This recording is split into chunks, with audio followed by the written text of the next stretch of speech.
চাণক্য সম্পর্কে আমরা কি কি জানতে পারছি? চাণক্য বলে কোনো ক্যারেক্টারকে পাই না। গ্রিক দূত মেগাস্থিনিস তিনি যে গ্রন্থটি লেখেন ইন্ডিকা, চাণক্য বলে বা বিশেষ কোনো মন্ত্রীর রেফারেন্স কিন্তু আমরা পাচ্ছি না। তাহলে অর্থশাস্ত্রটা কোথা থেকে এলো? অর্থ মানে হচ্ছে মনুষ্যবতী ভূমি ইতি অর্থ, যার মধ্যে হিউম্যান রিসোর্স আছে। তস্য লাভ পালন উপায় শাস্ত্রম অর্থশাস্ত্রম। অমর শক্তি বলে একটা রাজা ছিল, কিন্তু তার 3 ছেলে ছিল বসু শক্তি, উগ্র শক্তি, অনেক শক্তি। কারুর চোখে আপনি একটা ভালো পজিশনে আছেন, সেটাকে কি করে নষ্ট করে দেওয়া যায়? তাই জন্য দুষ্ট লোককে চিনতে গেলেও আপনাকে কিন্তু পলিটিক্সটা জানতে হবে। পলিসি তৈরি হলো কি না, বজ্জিদের মধ্যে ভেদ নীতি ঘটাতে হবে। বেদের চর্চা যারা করতো সেখান থেকে কি একদম তাই, কারণ ব্রহ্ম শব্দটাই তো তার মধ্যে আছে, তারা ওটা নিয়েই থাকতো। মানে ব্রাহ্মণ মানে অন্তত সেই আমলে ছিল যে কিনা ওই একটা গোটা বেদ মুখস্থ করে সে নিজেকে একটা লাইব্রেরি বানিয়ে ফেলেছে। কেন এই বৌদ্ধ ধর্মের প্রচারটা অশোককে অনেক বেশি করে করতে হলো? এটা কি শুধুই ধর্মের প্রতি একটা ভালোবাসা, নাকি এটার মধ্যে একটা তীক্ষ্ণ পলিটিক্যাল মুভ ছিল? কঠিন ব্যাপার, আমি কিন্তু ঐতিহাসিক নই।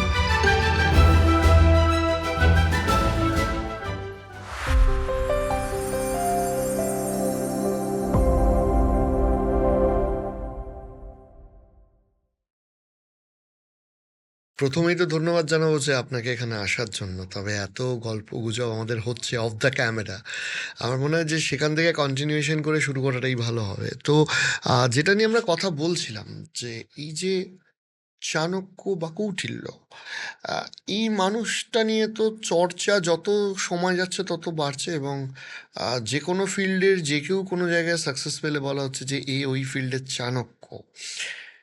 এই চাণক্য ব্যক্তিটি কে ছিলেন, এবং চাণক্য এই যে চন্দ্রগুপ্ত মৌর্যের সমসাময়িক বলা হয় বা তার গুরু বলা হয়, তার কি কি রেফারেন্স পাওয়া যাচ্ছে ইতিহাসে, এবং ঐতিহাসিক তথ্য অনুযায়ী চাণক্য সম্পর্কে আমরা কি কি জানতে পারছি? প্রথমেই ধন্যবাদ তোমাকে যে আজকে আমি এরকম একটা জায়গায় বলবার সুযোগ পেয়েছি বা আমাকে আমন্ত্রণ করেছো। আমি জানি না কোথা থেকে শুরু করব, কারণ আমার উত্তরটা শুনলে অনেকেরই বুকে ব্যথা হতে পারে, কিন্তু এটা ঘটনা যে ঐতিহাসিকভাবে কিন্তু আমরা চাণক্য বলে কোনো ক্যারেক্টারকে পাই না। প্রথমেই এরকমভাবে নাটকীয়তা উন্মোচন করে দেওয়াটা ঠিক নয়, কিন্তু বাস্তব হচ্ছে তাই। তাহলে এই চাণক্য এলো কি করে, মানে প্রশ্ন তো সেইখানটাতেই। মজার ব্যাপার হচ্ছে, প্রথমে আমি বলি যে চাণক্য যে নেই সেইটা আমরা কনফার্ম যে হচ্ছি সেটা কোথা থেকে হচ্ছি। গ্রিক দূত মেগাস্থিনিস তিনি এসেছিলেন মৌর্য সাম্রাজ্যে, যখন চন্দ্রগুপ্ত মৌর্য পাটলিপুত্রে তিনি এসেছিলেন, সমসাময়িক। এবং তিনি যে গ্রন্থটি লেখেন ইন্ডিকা, এবং সেখানে উনি মৌর্য সাম্রাজ্যের, চন্দ্রগুপ্ত মৌর্যের, পাটলিপুত্রের এত রকম রেফারেন্স দিয়েছেন, কিন্তু সেখানে কোনো বিশিষ্ট মন্ত্রী যদি সত্যি চাণক্য বলে কেউ থাকতেন, তাহলে নিশ্চয়ই পাটলিপুত্রে তার জায়গা অন্যরকম হতো। এবং যেখানে একজন দূত আসছে বাইরের রাষ্ট্র থেকে, তার সঙ্গে নিশ্চয়ই তিনি দেখা করতেন বা করাতেন চন্দ্রগুপ্ত মৌর্য। তাই এত রকম ডিটেল ইনফরমেশন আমরা মেগাস্থিনিসের লেখা থেকে পাচ্ছি, কিন্তু সেখানে চাণক্য বলে বা বিশেষ কোনো মন্ত্রীর রেফারেন্স কিন্তু আমরা পাচ্ছি না। মানে সমসাময়িক ডকুমেন্ট আমাদের অন্তত তাই বলছে। কিন্তু তাই বলে এর কাউন্টার থিওরিও আছে। কাউন্টার থিওরিটা হচ্ছে যে আমরা কি মেগাস্থিনিস যা যা বলছে সবগুলোই কি আমরা বিশ্বাস করব?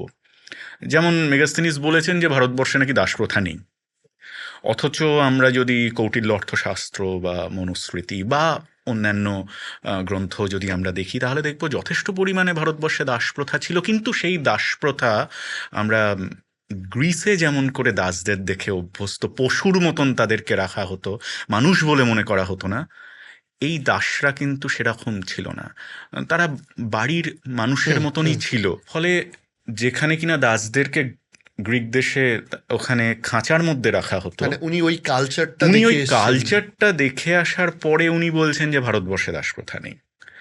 সুতরাং সবটা কি আমরা মেগাস্থিনিসের কথা অনুযায়ী দেখব? কিন্তু যাই হোক, তার ফলে মেগাস্থিনিসের ডকুমেন্ট, সমসাময়িক ডকুমেন্ট অনুযায়ী আমরা কিন্তু চাণক্য বলে কাউকে পাই না, যে চাণক্য চন্দ্রগুপ্তকে শিক্ষা দিয়েছিলেন, চন্দ্রগুপ্তের গুরু, যিনি কিনা তক্ষশিলায় ছিলেন। এই ধরনের রেফারেন্স কিন্তু আমরা সমসাময়িক ডকুমেন্টে পাই না। আমরা চাণক্যর রেফারেন্স ডকুমেন্টেড পাচ্ছি না, কিন্তু চাণক্যর যে লেখা অর্থশাস্ত্র সেটার তো আমরা রেফারেন্স পাচ্ছি। তাহলে অর্থশাস্ত্রটা কোথা থেকে এলো, বা সেটা কি চন্দ্রগুপ্ত মৌর্যের সমসাময়িক কিনা, সেই রেফারেন্স কি আমরা পাচ্ছি? ডেফিনেটলি অর্থশাস্ত্র তো একটা ছিল, এবং সেই অর্থশাস্ত্রের ট্র্যাডিশন ছিল হচ্ছে বিশাল। আমার মনে হয় আমি অর্থশাস্ত্র জিনিসটা কি আগে বললে হুম হুম বুঝতে সুবিধা হবে। মানে এই অর্থ বলতে আমরা আজকে যে টাকা পয়সাকে বুঝি, ডেফিনেটলি অর্থশাস্ত্র তা নয়। টেকনিক্যালি বলি, আমাকে লোকজন ভয় পায়, আমি তো সংস্কৃতের লোক, মাঝে মাঝে সংস্কৃত বলে ফেললে সবাই ভয় পায়। কিন্তু অর্থশাস্ত্রটা একটা পারিভাষিক শব্দ, বিশেষত অর্থ শব্দটা। অর্থ মানে হচ্ছে মনুষ্যবতী ভূমি ইতি অর্থ, অর্থাৎ যে ল্যান্ড যার মধ্যে হিউম্যান রিসোর্স আছে, ফাঁকা ল্যান্ডে কোনো লাভ নেই, এমন একটা ভূমি যার মধ্যে হিউম্যান রিসোর্স আছে, মনুষ্যবতী ভূমি, এটাই হচ্ছে অর্থ। তস্য লাভ পালন উপায় শাস্ত্রং অর্থশাস্ত্রং। সেই মনুষ্যবতী ভূমি, তাকে লাভ করব কি করে আর তাকে পালন করব কি করে, সেইটা হচ্ছে অর্থশাস্ত্র। তার মানে হচ্ছে যে রাজ্য বা যে দেশ আমার কাছে নেই, সেটাকে আমি কি করে প্রথমে এনক্রোচ করব।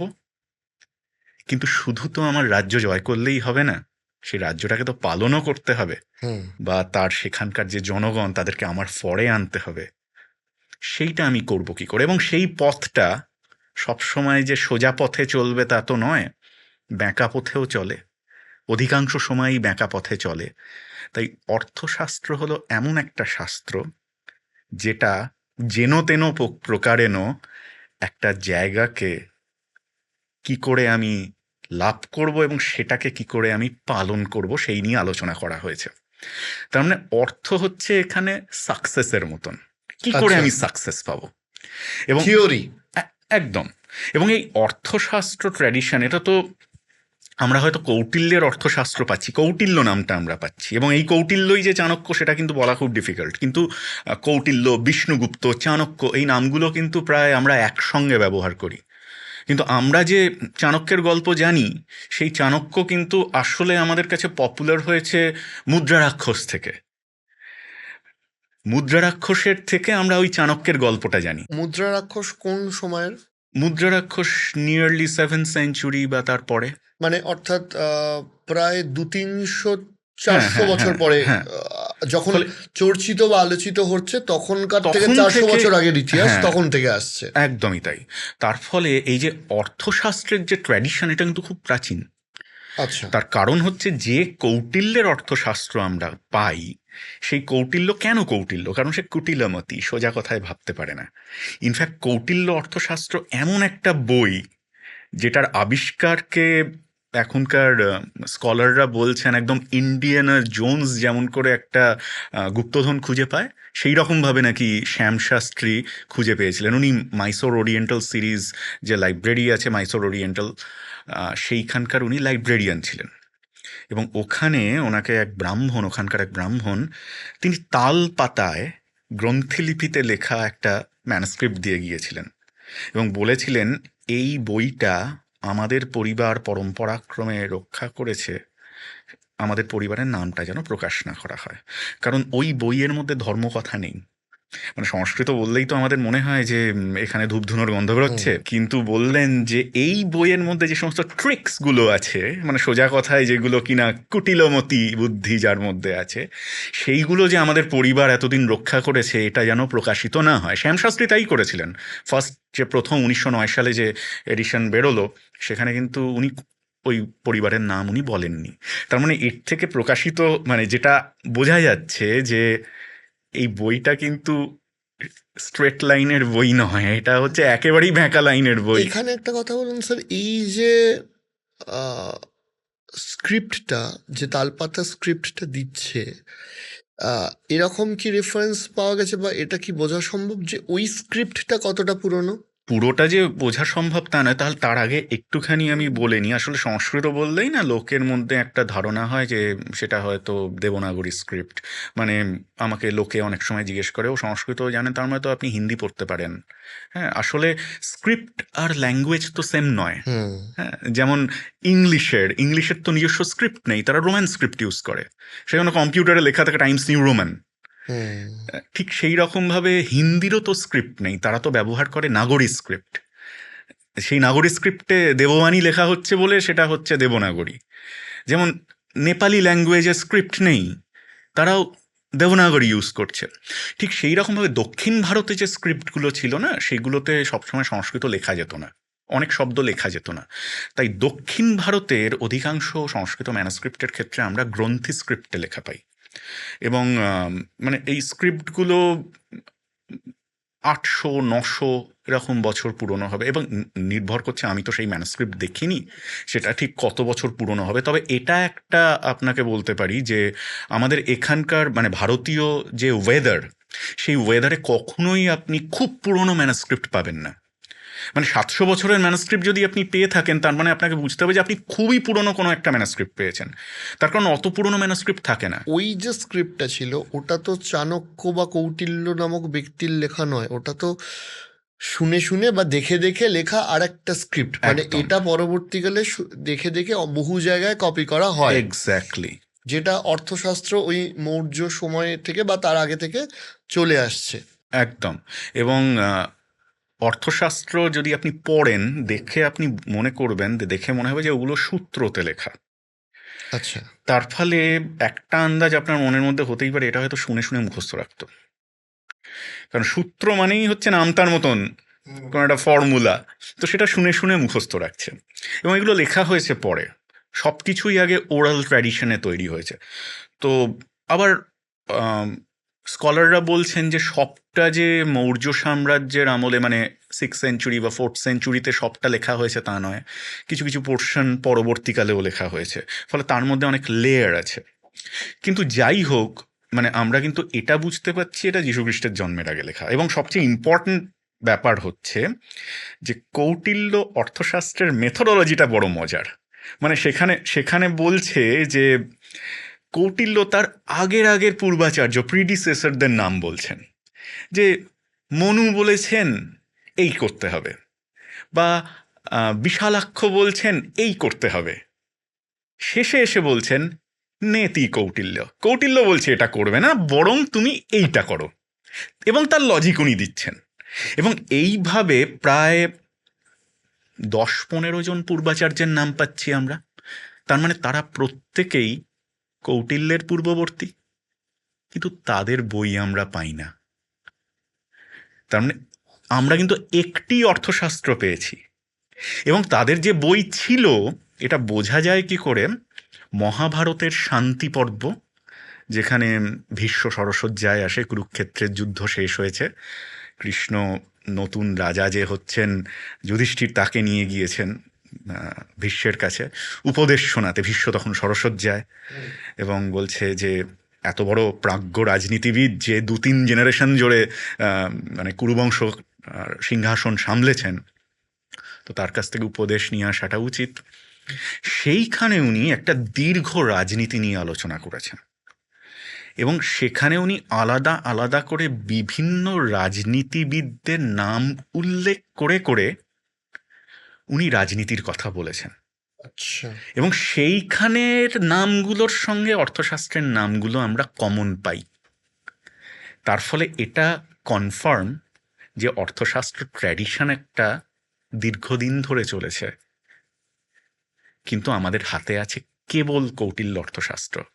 তাহলে এটাও তো হতে পারে যে অর্থশাস্ত্র একটা ট্র্যাডিশন বা একটা সিস্টেম বা একটা থিওরি ছিল, যে থিওরিটার অনুযায়ী তৎকালীন সময়ের যে বিভিন্ন রাজত্বগুলো ছিল বা রাজারা ছিল, তারা তাদের পলিটিক্যাল এস্টাবলিশমেন্টটা চালাতো। অর্থাৎ এটা একটা মত না, জেনারেশনের পর জেনারেশন হয়ে আসা একটা মত।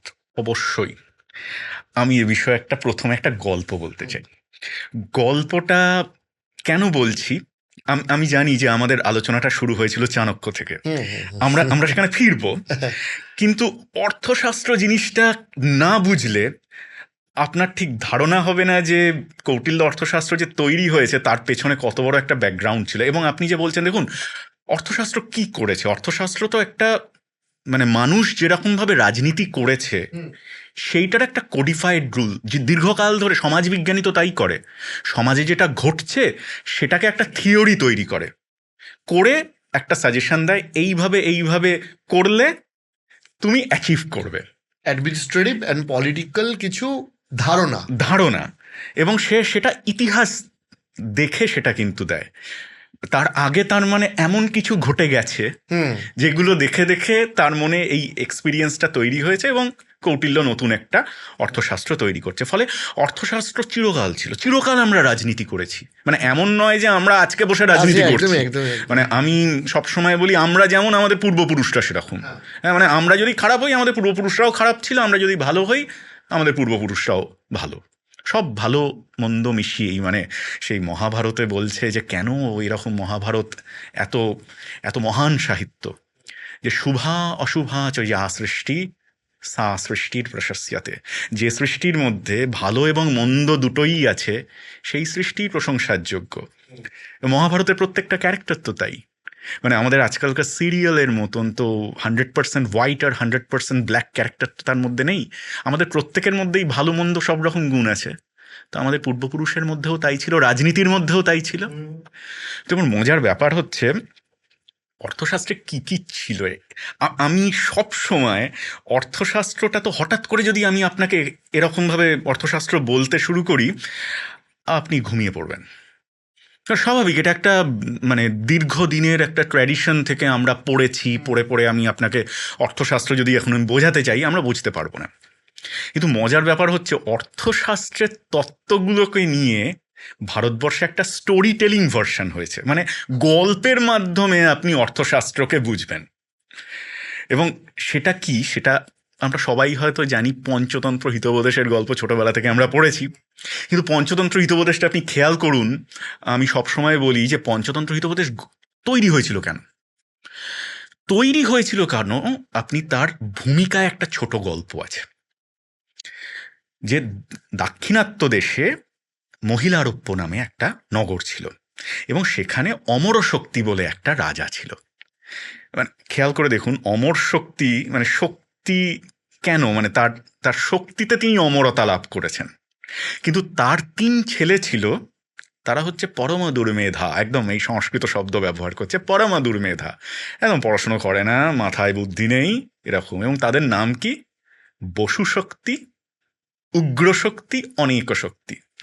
বসু শক্তি মানে কি? বসু মানে পৃথিবীর নাম বসুন্ধরা, তার মানে ধনসম্পদ যার মধ্যে আছে। তো ধনসম্পদই হচ্ছে যার শক্তির উৎস, সে হচ্ছে বসু শক্তি। উগ্র শক্তিকে, উগ্র শক্তি হচ্ছে যার ব্যবহারের উগ্রতা হচ্ছে তার শক্তি। মানে আমরা যেরকম খুব খারাপভাবে যে লোকটা কথা বলে তার কাছে তো আমরা যেতে ভয় পাই, কিন্তু সে তার ঝগড়া করে সমস্ত কিছু জয় আদায় করে করে নেয়, না। আদায় করে নেয়। আর ৩ নম্বর ছেলের নাম হচ্ছে অনেক শক্তি। সে কি করে না, যখন ধনসম্পদ দরকার হয় তাই দিয়ে উনি শক্তি প্রদর্শন করেন, যখন উগ্রতা দরকার হয় তখন উগ্রতা দিয়ে শক্তি প্রদর্শন করেন। তো এইরকম একটা পরিস্থিতিতে রাজা খুব চিন্তায় পড়ে গেলেন যে এরা তো কিছুই জানে না, রাজকার্য জানে না, অর্থনীতি জানে না, এরা রাজনীতি জানে না, এত বড় আমার রাজ্য কি করে সুখ দেবে, সামলাবে কি করে। তো অনেক ডিসকাশন আছে, তো সেখানে উনি মন্ত্রী পরিষদ ডাকলেন। উনি দেখে বললেন, এই যে আমার মন্ত্রী পরিষদের মধ্যে এত এত মানুষজন আছে, আমার এই এত বড় প্রবলেমটাকে সামলাও। তখন সেখানে সুমতি বলে এক পণ্ডিত মন্ত্রী ছিলেন।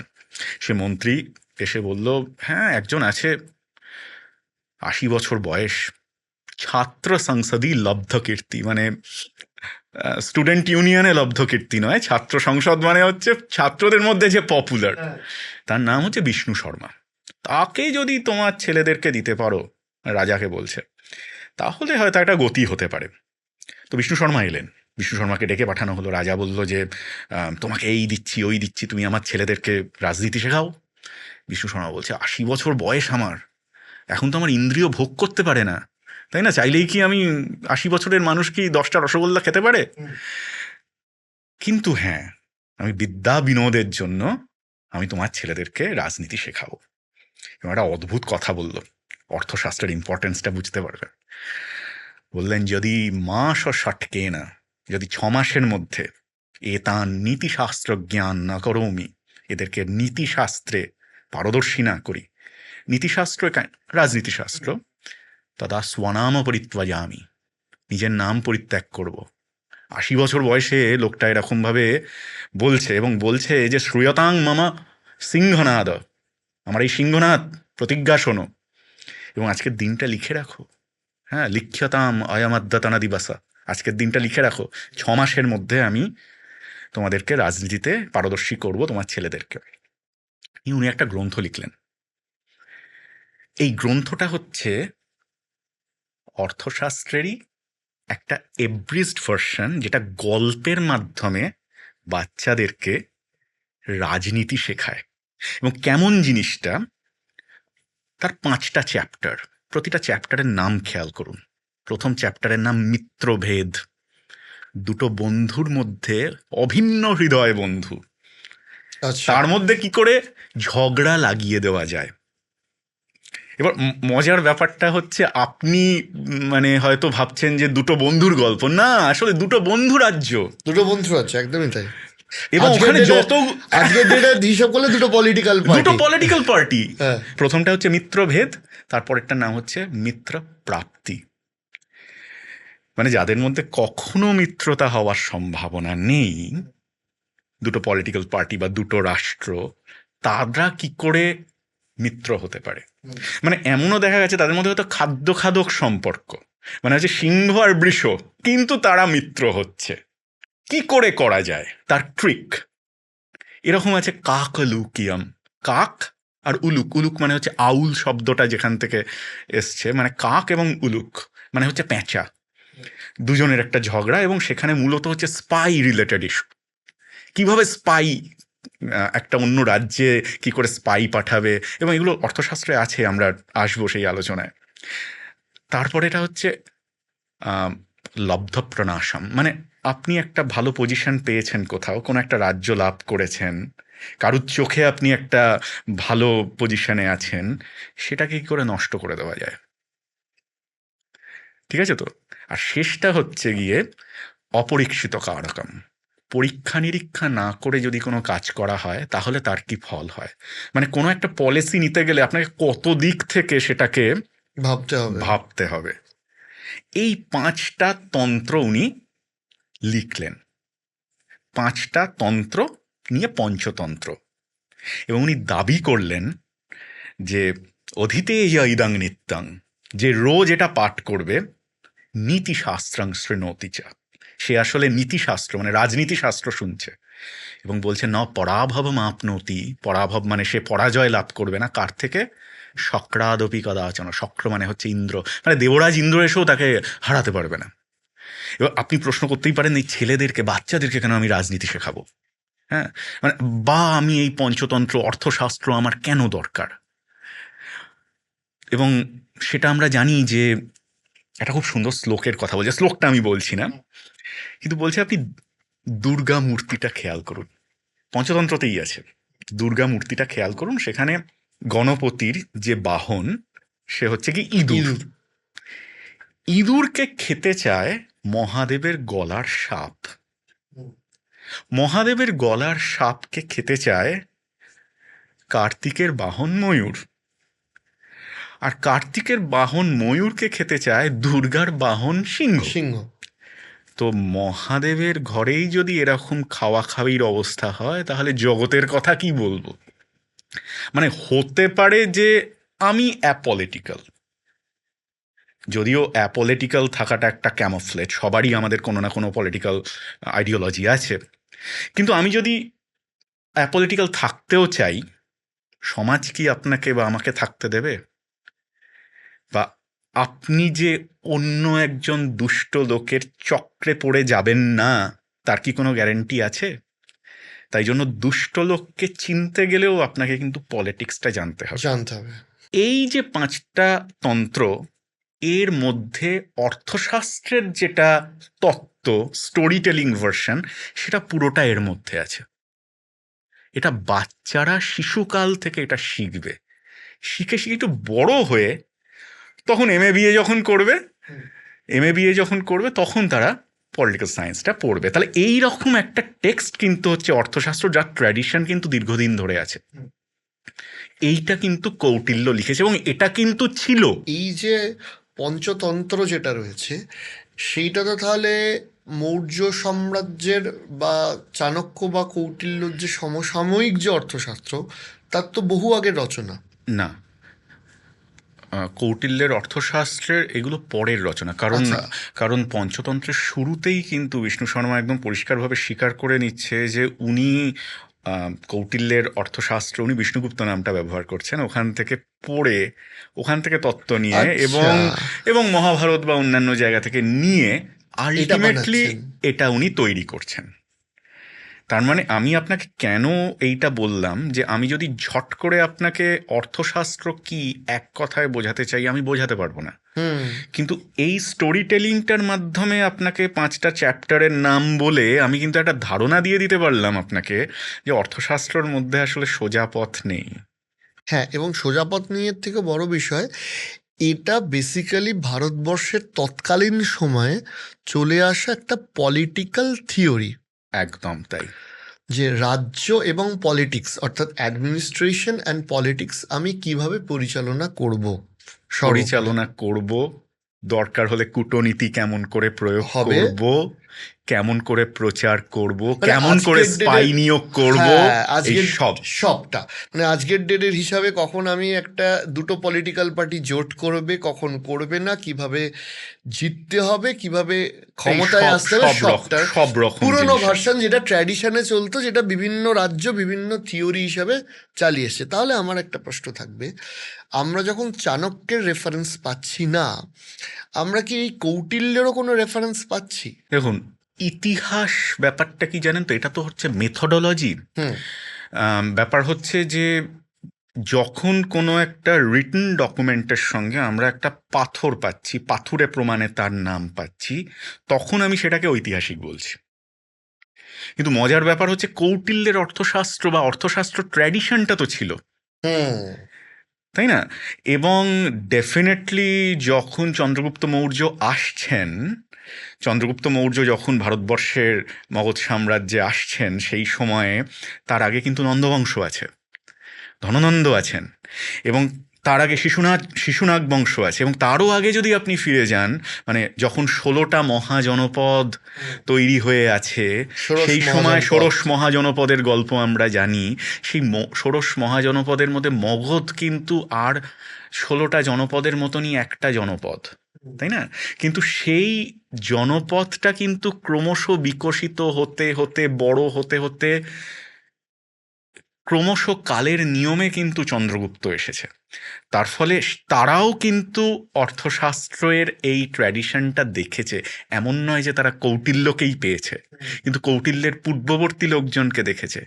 এবং সেই সমসাময়িক রাজনৈতিক ঘটনাগুলোকে দেখে দেখেই কিন্তু হয়তো পরবর্তীকালে কৌটিল্য একটা থিওরি তৈরি করেছেন।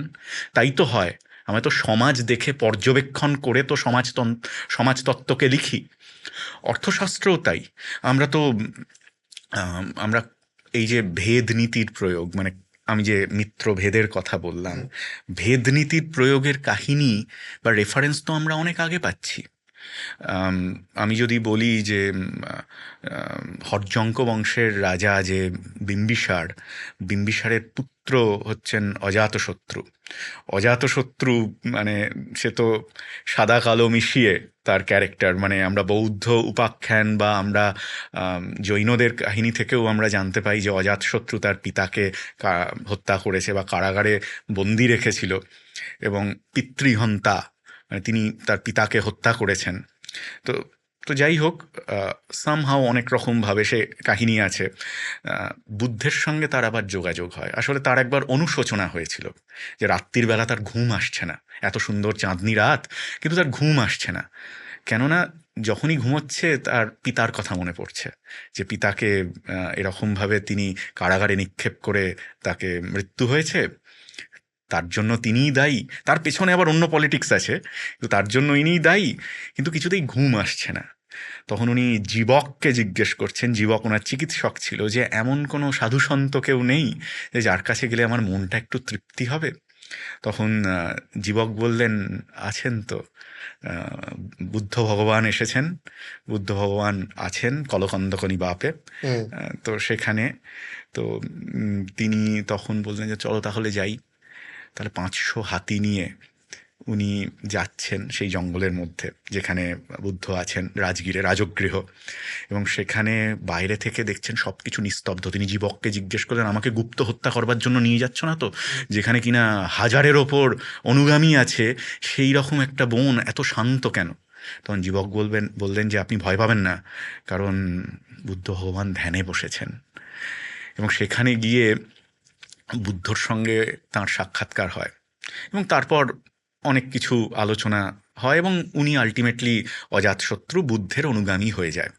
কিন্তু মজার ব্যাপার হলো, আমি যেখানে পলিটিক্সের কথায় আসছি, বুদ্ধ নিজে ছিলেন কিন্তু গণরাজ্যের একজন, মানে শাক্য কিন্তু ছিল গণরাজ্য, মানে অলিগার্কি ছিল, মানে অনেকে মিলে সিদ্ধান্ত নিত, মানে কোনো একজন রাজা ছিল না। মানে তখনকার দিনে ভারতবর্ষে দু রকমের মানে রাজত্বের কনসেপ্ট আমরা পাই। একটা হচ্ছে যেখানে হচ্ছে রাজা দেশ শাসন করছে, মগধ, আচ্ছা, আচ্ছা। মগধে রাজা আছে। মানে ভারতবর্ষের তৎকালীন সময়, মানে আমি এটা হচ্ছে মানে বিফোর এটা ক্রিস্ট, হচ্ছে মানে 6th century BC এইরকম 6th টাইমটার century কথা বলছি। বিসিতে মানে মানে জনপদ টাইম, মহাজনপদের যে টাইমগুলোতে, বা অর্থশাস্ত্রও আমরা দুভাবে রাজত্ব দু চলতো। রকম। একটা হচ্ছে রাজা সিদ্ধান্ত নিতেন, আর একটা হচ্ছে জনগণ বা কিছু এলিট হ্যাঁ, ক্লাস মানে এলিট সিদ্ধান্ত। সোসাইটি সিদ্ধান্ত নিতেন, অর্থাৎ যারা হচ্ছে ডেমোক্রেসির একটা হ্যাঁ বলতে একটা পারেন পুরাতন ভার্সন একটা তখন ছিল। পুরাতন ভার্সন ছিল, সেগুলোকে গণরাজ্য বলতো। এবং গণরাজ্যের কনসেপশনটা গণরাজ্যের অনেকটা তাই, মানে তারা এক জায়গায় বসে একসঙ্গে একটা সিদ্ধান্ত নিত, কেউ একজন ফুলফিল করতো। এটা হচ্ছে গণরাজ্যের কনসেপ্ট। শাক্যরা তাই ছিলেন, মানে যেখান থেকে বুদ্ধ এসেছেন।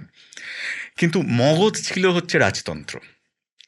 এবং অজাতশত্রু, মগধের জিওগ্রাফিক্যাল লোকেশনটা খেয়াল করুন, গঙ্গার দক্ষিণ দিক, পাটলিপুত্র বা এগুলো হচ্ছে, মগধটা হচ্ছে গঙ্গার দক্ষিণ দিকে। কিন্তু দীর্ঘদিন ধরে মগধ কিন্তু চায় যে বজ্জীদেরকে, বৈশালী বা বজ্জী, এদেরকে হস্তগত করতে এই রাজত্বটা। তার কারণ নর্থ এরিয়াটা যদি হয়ে যায় হস্তগত, তাহলে পুরো হিমালয় পর্যন্ত রেঞ্জটা কিন্তু পরিষ্কার পেয়ে যাবে। তার কারণ এই অঞ্চল দিয়ে গঙ্গার দক্ষিণ পার যদি মগধ কন্ট্রোল করে, উত্তর পার কন্ট্রোল করছে কিন্তু বজ্জীরা। এবার গঙ্গা দিয়ে যে পণ্য আসবে, সবই তো বিজনেস। গঙ্গা দিয়ে যে পণ্য আসবে তার পুরোটাই তো তাহলে মগধ পাবে।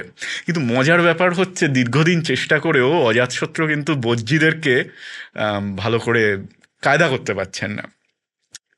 তখন উনি বুদ্ধর কাছে একজন ওনার এক মন্ত্রীকে পাঠালেন, বস্যকার তার নাম, মানে পালি ক্যাননে অন্তত তাই লেখা আছে, বস্যকারকে উনি পাঠালেন। এবং উনি বুদ্ধর কাছে গিয়ে বললেন যে কিভাবে বজ্জী প্রজাতন্ত্রকে, গণরাজ্যকে, গণতন্ত্র শব্দটা চলে আসছে, গণরাজ্যকে কি করে জয় করা যায়। তখন বুদ্ধ, ইন্টেলেকচুয়াল পার্সন, বুদ্ধ তখন ওনাকে সরাসরি জবাব দিলেন না। পাশে আনন্দ বসেছিল, আনন্দকে বলতো, আচ্ছা আনন্দ, বজ্জীরা কি এখনো সবাই একসঙ্গে সিদ্ধান্ত নেন? আনন্দ বলছে হ্যাঁ। আচ্ছা আনন্দ, বজ্জীরা কি এখনো বড়দের কথা শোনেন? মানে আমি খুব মানে মোদ্দা কথাটা বলছি, মানে মূল লাইনগুলো বলছি না, কিন্তু এই কথাগুলোই হয়েছিল। তখন বলছে যে হ্যাঁ তাই নয়। তখন বলছে যে আসলে যতদিন বজ্জীরা এরকম মিলিতভাবে কোনো সিদ্ধান্ত নেবে, ততদিন বজ্জীদের কেউ হারাতে পারবে না, বুঝলে আনন্দ? বস্ত্রকার বুঝে গেলেন যে বজ্জীরা হচ্ছে এক কাঠা। পলিসি তৈরি হলো কি না, বজ্জিদের মধ্যে ভেদনীতি ঘটাতে হবে, মানে আমার আপনার মধ্যে প্রচণ্ড বন্ধুত্ব, মিত্রভেদ করাতে হবে আপনাদের মনের মধ্যে, আমাদের দুজনের মধ্যে সন্দেহ জাগাতে হবে। এরকম পালি ক্যাননের আমরা রেফারেন্স পাই যে বস্ত্রকার নাকি নিজে বিতাড়িত হওয়ার অভিনয় করে বজ্জি প্রজাতন্ত্রে গেলেন, এবং সেখানে উনি তার পাণ্ডিত্য দেখে বজ্জিদের রাজকুমারদেরকে শেখানোর দায়িত্ব পড়ল, এবং তিনি নাকি তাদের মধ্যে ভেদনীতি করেছিলেন। মানে ধরুন কানের কাছে নিয়ে গিয়ে হঠাৎ করে কোনো এক রাজকুমারকে নিয়ে এসে বলল, আচ্ছা শোনো তো, তোমার সঙ্গে একটু কথা আছে। তার কানে কানে জিজ্ঞেস করলো যে আচ্ছা তুমি আজকে কি ভাত খেয়েছো? বললো হ্যাঁ খেয়েছি। আচ্ছা বেশ বেশ, কিন্তু তুমি এটা কাউকে বলো না, আমি কি তোমায় জিজ্ঞেস করলাম। এবার তখন বাকি রাজকুমাররা হয়তো জিজ্ঞেস করলো যে যে আচ্ছা গুরুদেব কি বললেন আপনাকে? তখন তারা বলল যে গুরুদেব আমায় জিজ্ঞেস করেছে যে আমি ভাত খেয়েছি কিনা। তো এটা কি কেউ বিশ্বাস করেছে যে গুরুদেব আলাদা করে এসে ভাত খেয়েছি কিনা আরে জিজ্ঞেস করবার জন্য? বাস। ইট মিনস যারা এক সূত্রে বাঁধা ছিল, একে অপরের সঙ্গে তারা সন্দেহটা তৈরি করে দিল, এবং যখন দেখলো ওদের ইউনিটিটা ব্রেক করে গেছে, বস্ত্রকার বললেন মহারাজ এবার আসুন, জমি তৈরি, একসঙ্গে কেউ আর লড়বে না। কারণ ওরা আলাদা আলাদা থাকলেও, অলিগার্কি থাকলেও, যখন যুদ্ধ হতো তখন তারা কিন্তু একসঙ্গে লড়তো। তখন দুটো এক্সিলেন্ট অস্ত্র ছিল অজাতশত্রুর, এবং সেই অস্ত্রটার একটার নাম হচ্ছে রথমুষল। এটা একটা ট্যাঙ্কের মতন, মানে রথের চারিদিকে মুষল লাগানো থাকতো, যেখান দিয়ে রথটা যেত চারিদিকে সৈন্যদেরকে গাঁথতে গাঁথতে কাটতে কাটতে যেত, ট্যাঙ্কের মতন। আর একটা ছিল হচ্ছে শিলাকণ্টক। শিলাকণ্টক হচ্ছে বড় বড় শিলা, তার আশেপাশে ভালা বা ভালা টাইপের জিনিস লাগানো, মানে সেটা যখন ছুঁড়ে দেওয়া হতো ওই ড্রপ খেতে খেতে যেত এবং সৈন্যদের গাঁথতে গাঁথতে যেত। এবং এই দুটো দিয়ে বজ্জি গণতন্ত্রকে, বজ্জি প্রজাতন্ত্রকে ধ্বংস করলো। এবং সবচেয়ে মজার ব্যাপার, মগধ কেন এতটা পাওয়ারফুল হয়েছিল জানেন? এতগুলো তো মহাজনপদ ছিল, কিন্তু মগধ ইম্পর্ট্যান্ট হয়েছিল তার কারণ হচ্ছে মগধের অ্যাক্সেসে ছিল হচ্ছে পুরো ছোটনাগপুর এই রিজিয়নের লোহার খনিগুলো। লোহা কি তখন এক্সট্রাক্ট করা শুরু হয়ে গেছে? ইয়াস, সেই জন্য রথমুষল তৈরি হয়েছে। আমরা তো প্রস্তর যুগ পার করে চলে এসেছি, আমরা তো এই সময় লোহা তৈরি, এবং লোহাটা তারা অ্যাক্সেস করতে পেরেছিল বলেই কিন্তু এরকম ভয়ঙ্কর অস্ত্রগুলো তৈরি হয়েছিল। এরম কি কোনো রেফারেন্স পাওয়া যাচ্ছে? আমরা যদিও একদম অনেক দূর চলে যাচ্ছি। এই যে লোহার যে এক্সট্র্যাক্ট হচ্ছে, তার মানে তখন সেখানে ইন্ডাস্ট্রি বা এই সমস্ত কিছু মানে তৎকালীন সময় তো সৃষ্টি হচ্ছে, না হলে একটা খনিজ সম্পদ উত্তোলন এ তো সহজ ব্যাপার নয়। তাহলে তখন তো তাহলে ভারতবর্ষে একটা টেকনোলজিক্যাল আপগ্রেডেশনও হচ্ছে। আপনি যদি মানে মুশকিল হচ্ছে ভারতবর্ষের স্প্যানটা এত বড় না, এবং যেরকমভাবে প্রশ্নগুলো আসছে তাহলে সেটা আমরা কোথা থেকে কোথায় যাব কেউ বলতে পারছে না। এবং আপনি এখন লোহা নিয়ে চিন্তিত হচ্ছেন, হরপ্পা মহেঞ্জোদারোতে কার্লেনিয়ান পাথর খুঁড়ে যে পাথরের বিডসগুলো তৈরি হতো, সেগুলো একটা ফার্নেসের মধ্যে ঢুকিয়ে সেগুলোকে অক্সিজেনটাকে বের করে নিয়ে সেখান থেকে পুঁতি তৈরি হতো, তার টেকনোলজি ছিল। তাহলে আপনি তো সেটা তো মহাজনপদের আমলের 1000-1500 বছর আগের। তাহলে সেই সময় যখন টেকনোলজি তৈরি হয়েছে, তো এই সময় লোহা তো তার আগে তো তামা দিয়ে কাজ হয়ে গেছে, তাম্র যুগ আমরা পার করে এসেছি। সুতরাং টেকনোলজিটা তো ওরা জানতো যে কি করে গলিয়ে কাজ করবে, শুধু ওদের কাছে লোহা ছিল না। এবং লোহাটা পাওয়া গেল কোথায়? পূর্ব ভারতে, এই মগধ অঞ্চলে। এবং এখানে পাওয়া গেল বলেই না এরা এরকম অস্ত্র তৈরি করতে পারলো, যাই দিয়ে তারা পরবর্তীকালে সাম্রাজ্য বিস্তার করছে। তো এইটা হচ্ছে সব কিছুর পেছনে একটা মানে জিওগ্রাফিক্যাল লোকেশনও ফ্যাক্টর। ওই লোহাটা কন্ট্রোল করতে বলে ওই প্রোগ্রেসটা হয়েছে। ওই প্রোগ্রেসটা হয়েছে। মানে তার পেছনে ডেফিনেটলি একটা বিজনেসও কারণ, মানে শুধু কি লোহার জন্য না না হয়েছে? না, খনিজ সম্পদটা একটা খুব গুরুত্বপূর্ণ কারণ। কারণ নিশ্চয়ই। আমরা যদি আজকের ডেটেও যে মানে বড় বড় ইকোনমিগুলোকে দেখি, তার মধ্যে একটা বড় অংশের ইকোনমি কিন্তু খনিজ সম্পদের জন্য চলে। লাইক আমরা যদি দুবাই মানে সৌদি আরবকে দেখি, সেখানে পুরোটাই খনিজ তেল তেল নির্ভর নিয়ে ইকোনমি চলে। চলছে। হ্যাঁ, তো সেই রকমই ব্যাপার, মানে এই কারণেই কিন্তু মগধ কিন্তু পরবর্তীকালে শাসন করেছিল। এবার সেই মগধের ট্র্যাডিশনটা চলতে চলতে পরবর্তীকালে মৌর্যরা এলেন। মৌর্যরা এলেন, এবং এবং এবার আপনি ভেবে দেখুন, আমি যে প্রসঙ্গে বলছিলাম, এই যে বস্ত্রকার, সে যে ভেদ নীতিটা প্রয়োগ করলো, সেটা কিন্তু দেখুন, আপনি খেয়াল করে দেখবেন, এও তো একটা অর্থশাস্ত্রের নীতি। রাজনীতিতে কি করে আমি আমার জায়গাটাকে অ্যাচিভ করব, তার জন্য আমাকে যদি ভালো সাজতে হয় ভালো সাজবো, খারাপ সাজতে হয় খারাপ সাজবো। অর্থশাস্ত্রকার একটা অসাধারণ কথা বলেছেন কৌটিল্য। হুম। তিনি বলছেন, সংবরণ মাত্রং হি ত্রয়ী লোকযাত্রা বিদ ইতি। ত্রয়ী মানে হচ্ছে তিনটে বেদকে ত্রয়ী বলে, ঋগ্বেদ, যজুর্বেদ, সামবেদ। এই তিনটে বেদকে ত্রয়ী বলে। মানে এটা যদি ধর্ম হয়, আমাদের যদি ধর্মশাস্ত্র হয়, তাহলে হচ্ছে লোকযাত্রাবিদ যারা, মানে যারা জানেন যে লোক কিভাবে তাদেরকে ম্যানুপুলেট করতে হয়, তাদের জন্য ত্রয়ী হচ্ছে একটা সংবরণ। মানে ধর্মের একটা আবহাওয়া আপনি তৈরি করে মলাটটা দিতে পারেন আপনি। সে জানে যে আলটিমেট অ্যাচিভটা কি করতে হবে, এটা অর্থশাস্ত্রে আছে। অর্থাৎ আহ, একটা যে কোনো কাজ সেটা যদি আনএথিক্যালও হয়, সেটার উপরে একটা এথিক্সের মোড়ক লাগাতে হবে, একদমই তাই। এবং শুধু তবে তাই সেটা নয়, আসলে পলিটিক্যালি আসলে এস্টাবলিশ করা আমরা যাবে। যেটাকে ভাবছি আনএথিক্যাল, সেটা কোন পার্সপেক্টিভে ভাবছি। সেটাও ঠিক। মানে আপনার পার্সপেক্টিভে যেটা এথিক্যাল, আমার পার্সপেক্টিভে সেটা আনএথিক্যাল হতেই পারে। হুম।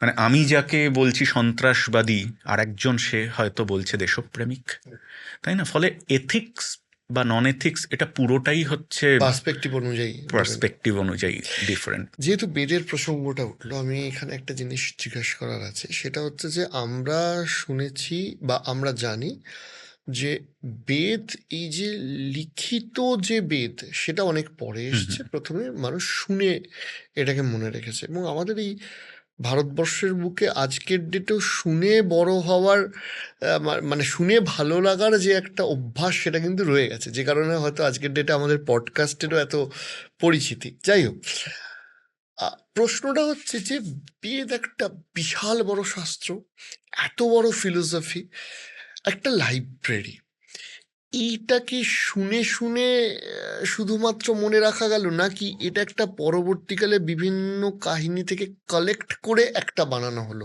যেটা অল্প অল্প করে টুকরো টুকরো করে জিওগ্রাফিক্যালি বিভিন্ন জায়গায় কথিত বা গল্পের মতো করে চলতো? ইতিহাসটা কি বলছে? বিশাল কথা বলেছেন। আহ, প্রশ্নটা স্বাভাবিক, অনেকেরই মনে প্রশ্ন জাগে, এবং সত্যি বলতে বেদটা যে কত বড়। হ্যাঁ। মানে আমরা আমরা সংস্কৃত একটা শব্দ বলি অনন্তা ওই বেদা, এটা এটা এটা সবাই জানে, আমরা সংস্কৃত লোকজন জানি, আমাদের ছাত্রছাত্রীরা জানে। এবং যখন আমরা যখন ক্লাসে পড়াই, তখন ছাত্ররা যখন জিজ্ঞেস করে আচ্ছা বেদ কি, বা বেদ কত বড়, বা কেউ যদি বলে যে আমি বেদ পড়েছি, তার মানে হচ্ছে সে লাইব্রেরির র্যাকে থাকা একটা দুটো বই পড়েছে।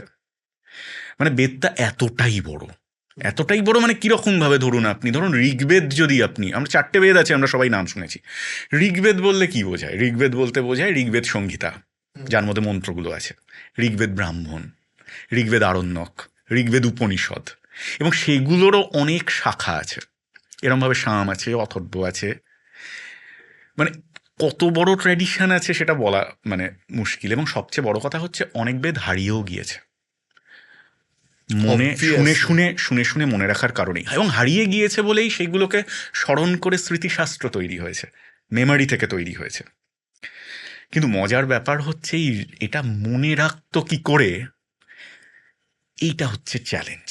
কারণ মনে অনেকটাই রাখতে পেরেছে, অনেকটাই রাখতে পেরেছে নয়, অনেক বেদ আমরা কমপ্লিটলি সেই ওরাল ট্র্যাডিশন থেকেই পেয়েছি।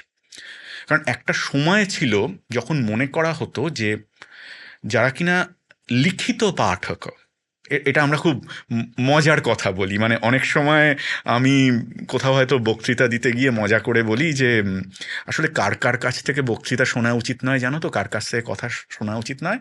যে একটা পাণিনীয় শিক্ষা বলে একটা গ্রন্থ আছে, পাণিনীয় শিক্ষা হচ্ছে কি করে শব্দ উচ্চারণ করবো, মানে বেদের তো স্বর ছিল, মানে একটা নির্দিষ্ট স্বরে বেদ পড়তে হতো।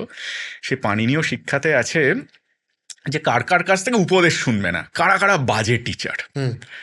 তার মধ্যে আছে গীতি শীঘ্রী শিরকম্পি। গীতি শীঘ্রী শিরকম্পি মানে অনেকে আছে না, একটুখানি কথা বলেন, একটু তার গলার মধ্যে একটু সুর আছে, হুম। তার কাছে বেশিক্ষণ কথা শুনলে ক্লাসে ঘুম পেয়ে যাবে। হ্যাঁ, আবার কেউ কেউ আছে খুব তরবর করে কথা বলে, আমি যেমন অনেক দ্রুত কথা বলি, তার কথা কিছুক্ষণ মাথায় থাকবে তারপর বেরিয়ে যাবে। আরেকজন আছে গীতি শীঘ্রী শিরকম্পি তথা লিখিত পাঠক, যারা লিখে নিয়ে আসে এবং তারপরে দেখে দেখে পাঠ করে। হ্যাঁ, আর একটা হচ্ছে অনর্থজ্ঞ, যারা কি বলছে তার অর্থটা নিজে জানে না, বলে যাচ্ছে। আর অল্প কণ্ঠস্য, যাদের গলার স্বর আলগা, কম, কনফিডেন্স নেই, হুম। তারা হচ্ছে খুব বাজে শিক্ষক, তাদের কাছ থেকে শুনবে না। তারপরে লিখিত পাঠকও, যারা লিখে এনে পড়ছে, তাদেরকে কিন্তু অপমানই করা হয়েছে। ফলে বলতে গেলে আপনাকে কিন্তু মাথায় রাখতে হবে। সুতরাং লেখাটাকে খুব একটা কি বলবো, মানে খুব একটা প্রথম দিকে সম্মান করা হতো না। হতো না। এটা পরবর্তীকালে, সে অশোকের সময় থেকে বা পরবর্তীকালে সে প্রসঙ্গ আলাদা।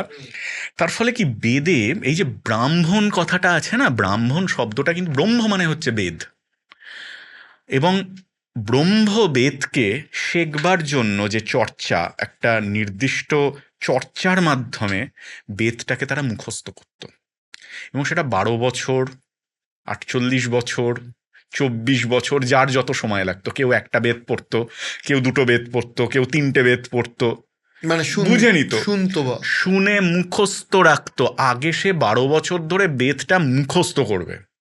মানে ভারতীয় ট্র্যাডিশনে যে কোনো পড়ার সিস্টেম হচ্ছে, আগে তুমি ওটা মুখস্থ করো, তারপরে তোমার সঙ্গে আলোচনা হবে, ডিসকাশনটা পরে। বেদ নিয়ে যে মীমাংসা ডিসকাশন হয়েছে, যে কি করে বেদের অর্থ কি, তারা তারা শুরুই করছে যে অথাত ধর্ম জিজ্ঞাসা, মানে তুমি বেদ মুখস্থ আছে তোমার কাছে, তুমি জানো, এরপরে আমার আলোচনা কোয়ালিফাইড শুরু তো, হ্যাঁ। হচ্ছে। তার মানে প্রথম কাজটা হচ্ছে ব্রহ্মচর্য পালন করবে। কেন?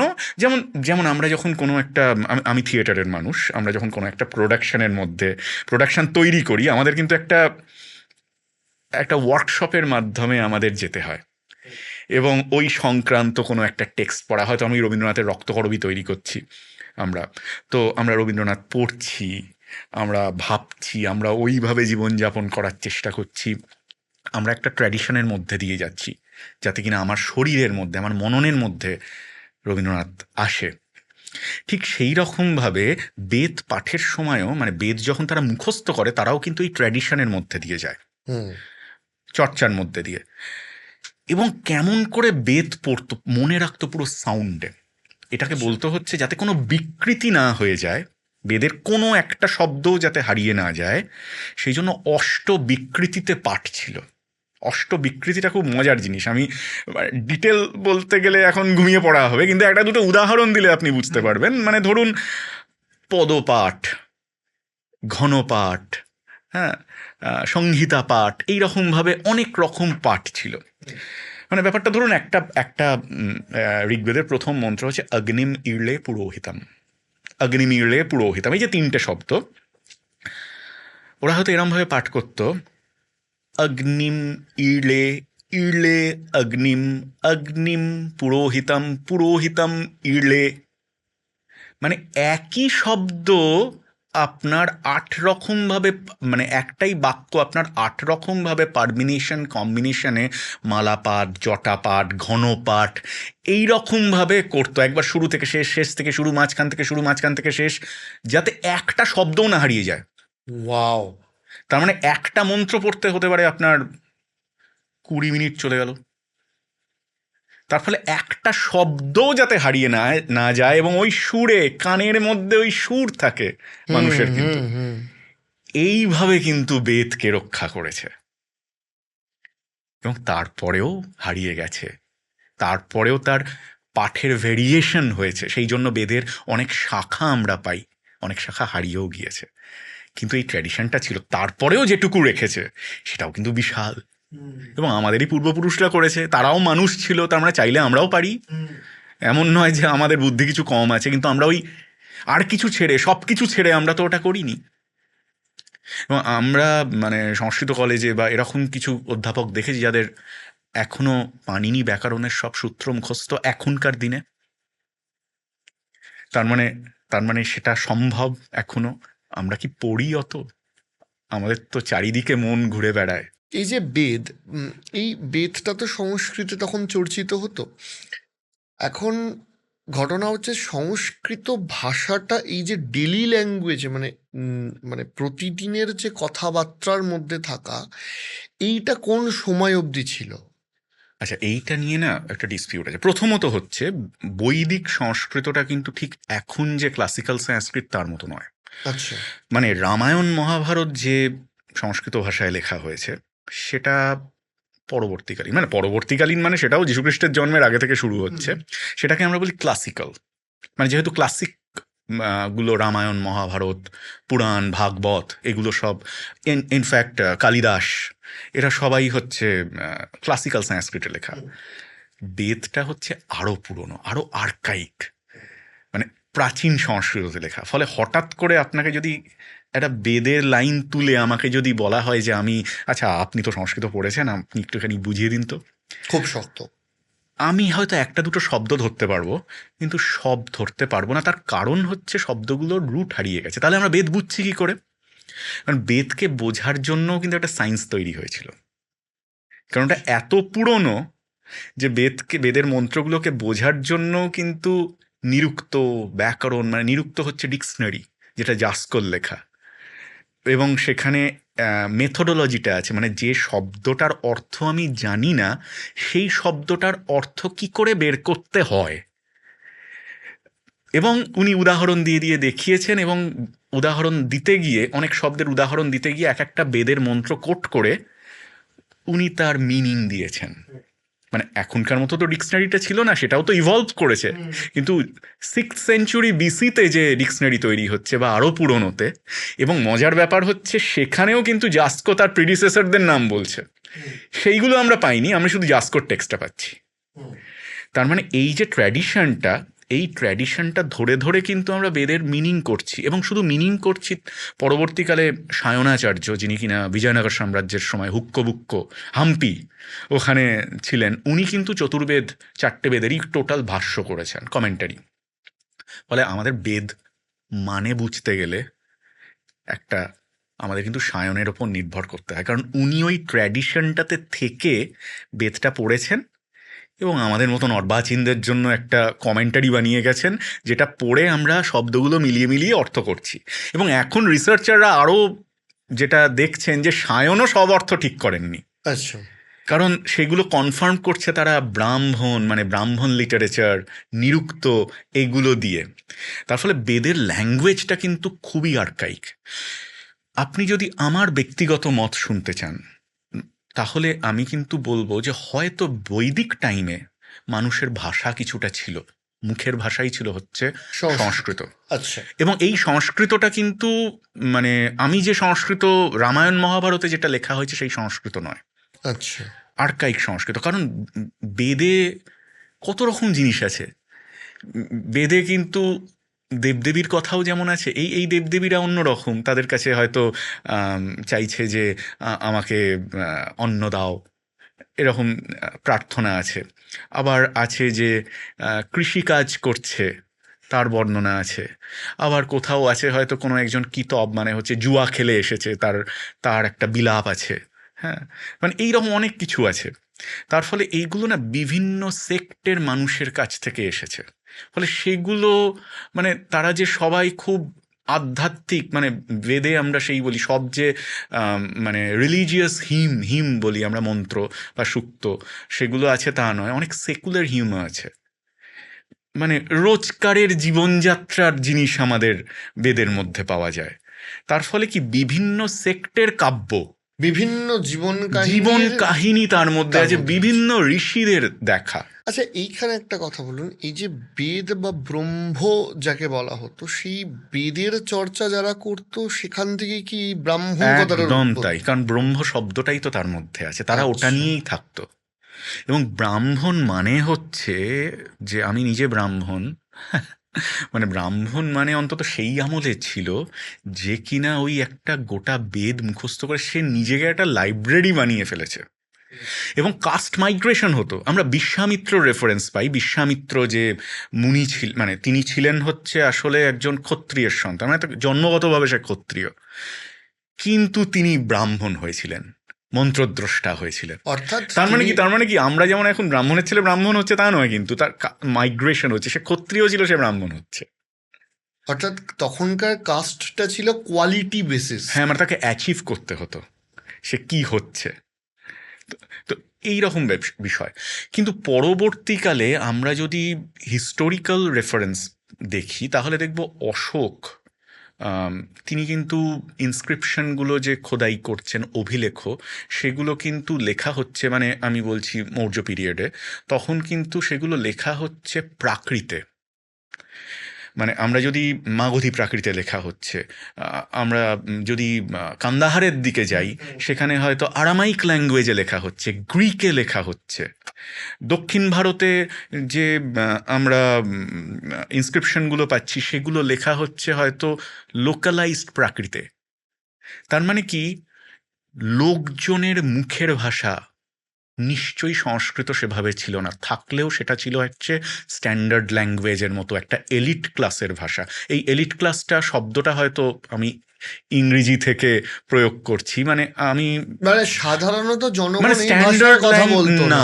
মানে মানে সেরকম ভাবে অন্তত আমরা হিস্টোরিক্যালি কোনোভাবে বা প্রমাণ এটাও তো করতে পারি এটাও না। তো হতে পারে যে যেহেতু এই বেদ বা চন্দ্রগুপ্ত মৌর্যের সময়কালীন যে সময়টা, সেখানে কয়েকশো বা কয়েক হাজার বছরের একদম গ্যাপ, ডেফিনেটলি। যে ততদিনেই সংস্কৃত ডেড ল্যাঙ্গুয়েজ না, হয়ে গেছে। ডেড ল্যাঙ্গুয়েজ এটা ভুল কথা, কোনো ল্যাঙ্গুয়েজ হুম কিন্তু ডেড হয় না। হুম হুম। আর আমি একজন সংস্কৃতর হ্যাঁ, অধ্যাপক নিশ্চয়ই হয়ে কি নিশ্চয়ই করে নিশ্চয়ই। বলবো, হ্যাঁ। মানে গ্রিকের মতো ল্যাঙ্গুয়েজ সেটা যদি ডেড না হতে পারে, আসলে ভাষা তো নদীর মতন, হুম। সে বয়ে চলে। আমি এতগুলো শব্দ ব্যবহার করছি, তার মধ্যে 90% সংস্কৃত শব্দ ব্যবহার করছি। এই শব্দটাই তো সংস্কৃত, আকাশ বা সবই তো সংস্কৃত। তো এবং আমাদের ধারণার মধ্যেও তো সংস্কৃত আছে, সংস্কৃত ল্যাঙ্গুয়েজ। তো ভাষা পরিবর্তন হয়। হুম। মজার ব্যাপার হচ্ছে যে আপনি যদি প্রাকৃত শোনেন না, আপনি হয়তো হস্ত না বলে সে বলছে হত্থ, তোমার ডায়ালেক্ট তৈরি হয়ে যাচ্ছে। এবং আপনি যদি বৈদিক সংস্কৃতর সঙ্গে পাশাপাশি আপনি আভেস্তা, ইরানের জেন্দাভেস্তা, সেটা যদি শোনেন, আপনার শুনে মনে হবে পাশাপাশি তো দুটো জায়গা, ইরান আর কতটুকু, হুম হুম পাকিস্তানের হুম ওপারেই তো হুম ইরান। হুম হুম। হ্যাঁ, তখন তো পাকিস্তান কনসেপশনটাই পাকিস্তান ছিল না। কনসেপশন ছিল না, কিন্তু আমি এখনকার হুম হুম। ভূগোল দিয়ে বোঝানোর জন্য বললাম, তো পাশাপাশি আছে। তাহলে আবেস্তা যদি আপনাকে পাঠ করা হয়, পাশে যদি কেউ একজন বেদমন্ত্র পাঠ করে, আপনার মনে হয় বুঝি একই তো শুনছি, মানে শুনতে আমার একই রকম লাগছে। এবং ঠিক একই রকমভাবে আপনার পরবর্তীকালে যখন আমরা সংস্কৃত লিটারেচার পাচ্ছি, মানে আমি বলছি যে ধরুন স্ট্যান্ডার্ড ল্যাঙ্গুয়েজ বাংলা ভাষাতে, যে ভাষাতে পত্রিকা বা কাগজ ছাপা হচ্ছে, বীরভূমের লোক কি সেই ভাষায় কথা বলে? না ত্রিপুরার লোক, না বা চট্টগ্রামের লোক সিলেটি সেই বাংলা। কথায় বলে? তো সেই রকমভাবে সংস্কৃতটা কিন্তু এত বড় যে একটা বহুজাতিক, যে একটা বহুভাষিক একটা দেশ, তার একটা কমিউনিকেটিভ ল্যাঙ্গুয়েজ ছিল, এলিট ক্লাসরা বুঝতো। এই ল্যাঙ্গুয়েজেই কিন্তু চর্চা হয়েছে, দরবারের চর্চা হয়েছে। এবং এটাও ঠিক প্যারালালি কিন্তু মাগধী প্রাকৃত বা অন্যান্য সৌরসেনী প্রাকৃত, এগুলোতেও কিন্তু কাব্য হয়েছে। বুদ্ধ নিজেই কিন্তু সবসময় বলেছেন যে আমার বচন তোমরা সবসময় নিজের মাতৃভাষাতে শোনো। এবং বুদ্ধ নিজেই কিন্তু মাগধী প্রাকৃতেই কিন্তু উনি কথা বলতেন। পালি কিন্তু পালি, ডেভেলপ করেছে হ্যাঁ, পরে। পালি ভাষাটা। পালি ভাষাটা কিন্তু মুখের ভাষা ছিল না, পালি ভাষা হচ্ছে বুদ্ধ বচন, হচ্ছে পালি ভাষা। আসলে বুদ্ধ যখন বলে গিয়েছিলেন, তখন বিভিন্ন মানুষেরা, বিভিন্ন তার যারা পার্ষদ, মানে উপালি বা আনন্দ বা আরও যারা ছিলেন, তারা শুনে শুনে মনে রেখেছিলেন এবং তার অনেক ভ্যারিয়েশন তৈরি হয়েছিল। এবং বুদ্ধের যে মাতৃভাষা, আহ, মানে মাগধী প্রাকৃত ছিল, বা মাতৃভাষা বলা ভুল, বা এরমভাবে ডেফিনেটলি আমরা এখন হয়তো বলতে পারি না, কিন্তু বুদ্ধ যে মাগধী প্রাকৃতেই তার বক্তব্য রেখেছিলেন তার একটা বড় প্রমাণ হচ্ছে ঠিক তার থেকে বছর 30 বড় আহ, আমাদের মহাবীর, তিনিও কিন্তু একই অঞ্চলে বক্তব্য রাখছেন মাগধী প্রাকৃতে, একই অঞ্চলে, এবং এরিয়াটাও সেম। এবং অনেক জায়গায় আমরা দেখতে পাচ্ছি যে বুদ্ধ যেখানে বলেছেন তার কিছুক্ষণ আগে সেখানে হয়তো মানে জৈনরাও এসেছে, মানে এরকম প্রচুর, মানে একই তো অঞ্চল, বিহার ওই অঞ্চলটাতেই তো তারা সবাই মোটামুটি কনসলিডেটেড ছিলেন, মহাবীরও আসছেন সেখানে। মহাবীরও আসছেন সেখানে। তার ফলে কি ওই একই অঞ্চলের জায়গা 30 বছরের মধ্যে একটা কি ভাষা চেঞ্জ হতে পারে? না। না। এবং সবচেয়ে বড় কথা, পালিতে আপনি খুব একটা ইনস্ক্রিপশনও পাবেন না, নেই। কিছু কিছু অশোকের ইনস্ক্রিপশন, গিরনারের দিকের ইনস্ক্রিপশনে কিছু কিছু শব্দের সঙ্গে পালির মিল আছে, কিন্তু সেটা একটা ভেরিয়েশন, ওই অঞ্চলের ভেরিয়েশন। কিন্তু যখন বৌদ্ধ সংহতিগুলো হলো, যে প্রথম তো অজাতশত্রুই করলেন রাজগীরের গৃদ্ধকূট পর্বতে, যেখানে প্রথম বিনয় পিঠক এবং সুত্ত পিঠককে কম্পাইল করা হলো, কারণ বুদ্ধের সমসাময়িক আমলে তো ত্রিপিটক তৈরি হয়নি। বুদ্ধর মৃত্যুর পর, মানে মৃত্যু শব্দটা আমরা বলবো না টেকনিক্যালি, মানে মহাপরিনির্বাণ লাভ হ্যাঁ, করার পর মহানির্ভর, হ্যাঁ। বুদ্ধের যখন বচনগুলোকে একত্রিত করবার দরকার হলো, তখন সেগুলো তো অলরেডি ছিল হচ্ছে বিভিন্ন, মানে দক্ষিণ ভারতের ভন্তেদের মধ্যে বা তাদের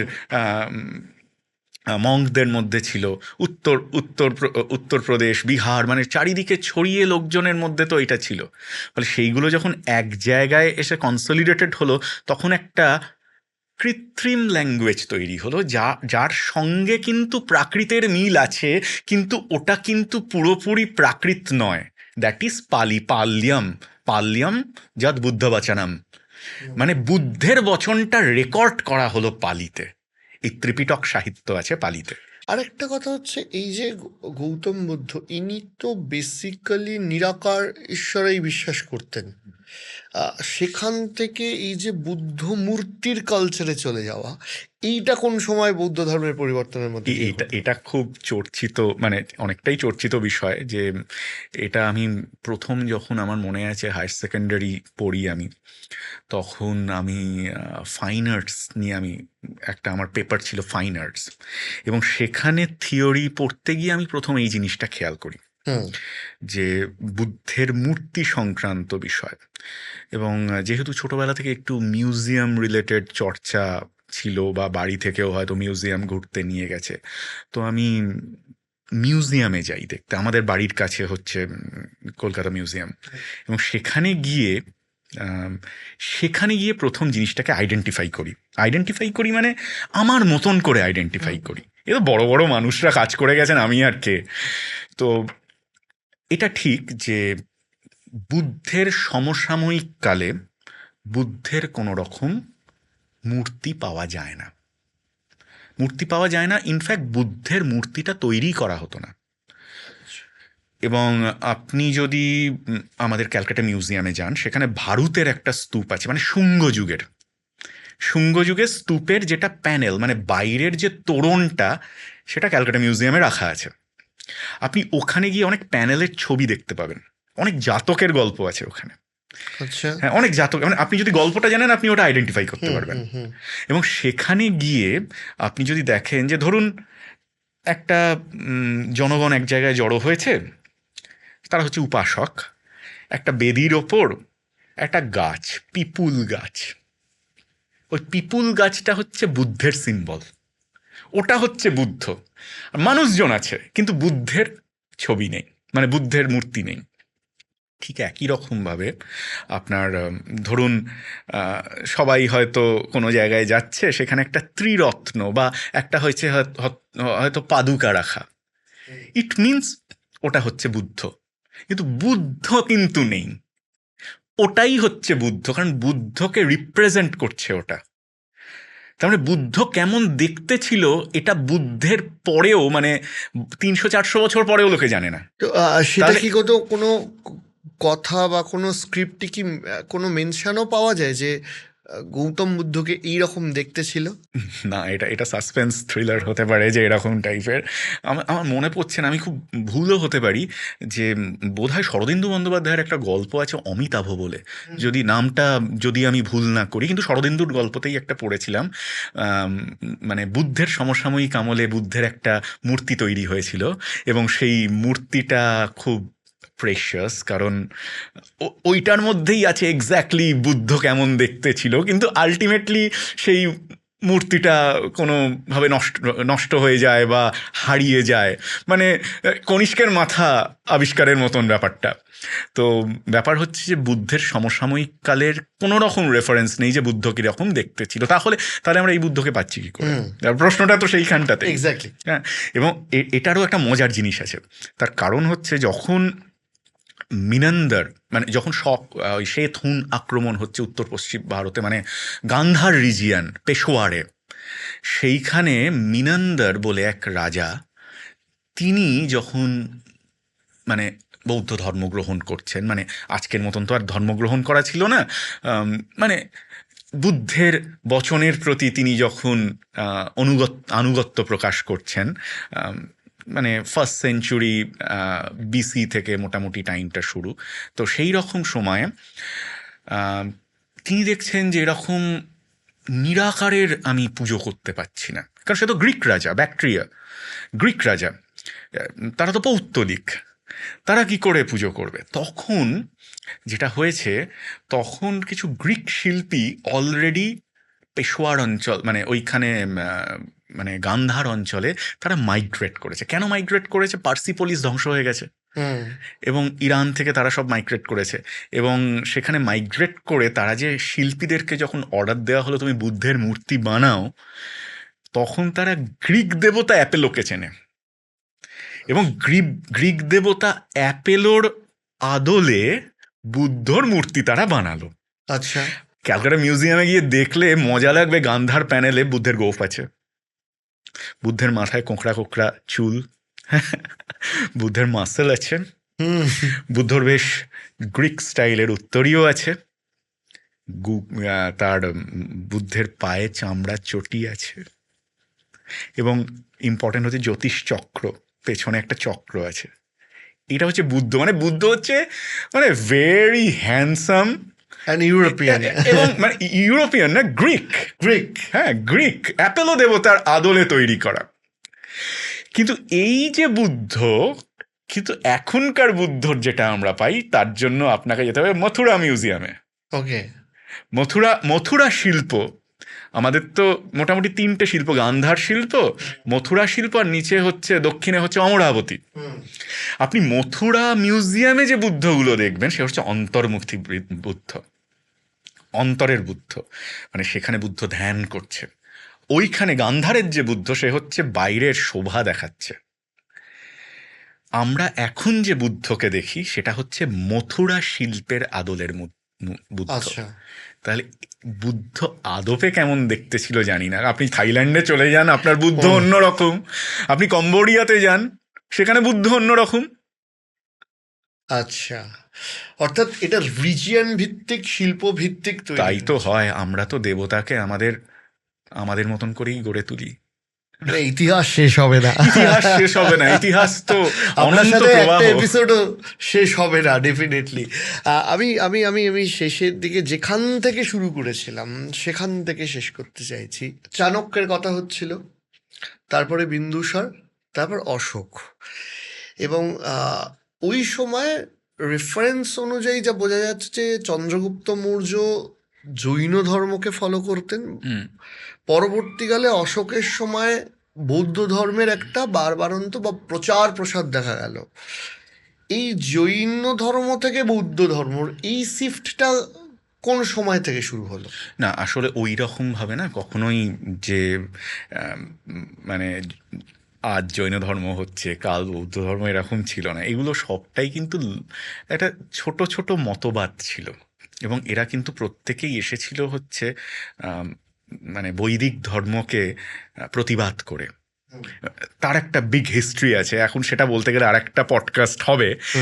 কিন্তু হবেও সেটা, ব্যাপার পরে ব্যাপার হবে। হচ্ছে এটা ছিল হচ্ছে পুরোটাই প্রতিবাদী ধর্ম আন্দোলন করে, এবং ছোট ছোট ওই সময়ে বৈদিক যে ট্র্যাডিশন, মানে আমি সোজা যদি কথা বলি, এস্টাবলিশ যে ধর্ম ছিল, এখন ধর্ম শব্দটাও তো আমরা আজকে যেভাবে বলছি সেরকম নয় ধর্ম শব্দটা, মানে বৈদিক যে কালচারটা ছিল কালচারটা ছিল, সেই কালচার। তার তো কিছু নেগেটিভ দিক ধরা না না, পড়বে সব জিনিসে দীর্ঘদিন। ওই যে আমি বললাম হ্যাঁ, মহাভারতের কথা, শুভা শুভা চ যা সৃষ্টি সা সৃষ্টির প্রশস্যাতে, সব কিছুরই ভালো সব কিছুরই মন্দ আছে, আমি কি পুরোটা ভালো, আপনি কি পুরোটা ভালো, একদমই সবার তাই। মধ্যেই তাই আছে।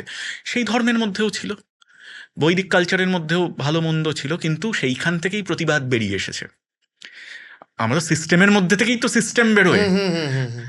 বিদ্যাসাগর কিন্তু আমাদের এই হিন্দু ট্র্যাডিশনের মধ্যে থেকেই কিন্তু সে তাকে সমালোচনা করেছে, রামমোহন রায় সেখান থেকেই সমালোচনা করেছে, একদমই তাই। সেখান থেকেই বেরোয়। তার মানে সে কি হিন্দু আমব্রেলা টার্মের বাইরে? তারা তার মধ্যেই আছে, সেইভাবেই সংস্কার হয়। তো এই সময় অনেক প্রতিবাদী ধর্ম আন্দোলন তৈরি হয়েছে, মানে যেমন মক্খলিপুত্র গোসালের কথা আমরা পাই, এরা আবার জৈন বৌদ্ধদের সঙ্গে মিশে গিয়েছে। আবার পাই আমরা মহাবীর জৈনকে পাই, আমরা বুদ্ধকে পাই। এরা সকলেই না ছোট ছোট সেক্টে ছিল। আচ্ছা।